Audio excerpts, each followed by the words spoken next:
તો આપણે રાણકી વાવ ગયા હતા. રાણકી વાવની નજીકમાં જ આ સહસ્ત્રલિંગ તળાવ છે. તો તળાવની હાલત હવે તો થોડું રિઝર્વેશન કરેલું છે, બરાબર. અહીંયા નજીક આવતો બતાવો. પણ બહુ પહેલાં આપણે આવેલા છે, આ ટાઈપનું જ હતું કે એકદમ ભવ્ય વારસો જે હતો વર્ષો પહેલાં કે તળાવ કેવું હશે. અત્યારે કેવું છે કે પિલર જે તમે દેખાય છે મારી સાથે, તો પિલર જે છે તો પિલરની ઉપર આ પથ્થરને છે, બાકીના પિલર તો તમને ખાલી દેખાશે. વચ્ચે આખું સેન્ટ્રલમાં પિલર છે. લાસ્ટમાં પેલું જે છે કદાચ એની ઉપર એક મોટું મંદિર હશે એ જમાનામાં. હવે આ બધો આપણે રાણકીવાવમાં સહસ્ત્રલિંગ તળાવ બાજુમાં છે, એની બાજુમાં પણ આપણે જે જોયું છે અહીંયા તું આગળ આવતું આ વચ્ચે આ જે દેખાય છે હવે ધીમે ધીમે એ બધું બંધ જ થઈ જવાનું. અને એ સિવાય તું અહીંયા આપણે જોશું ને કે આ જે છે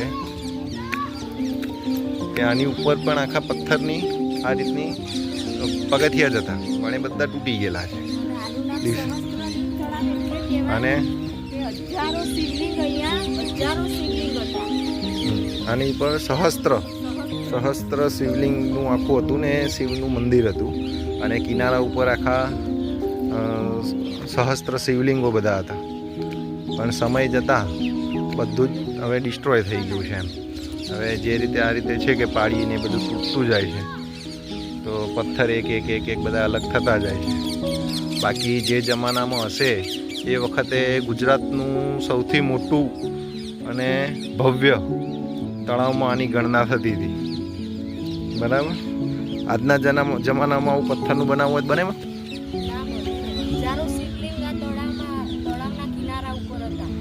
આ બધું એક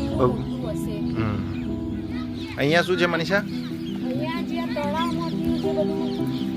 વિખરાયેલું તૂટેલું ફૂટેલું જે બધું મળેલું તે અહીંયા સાચવીને રાખેલી છે.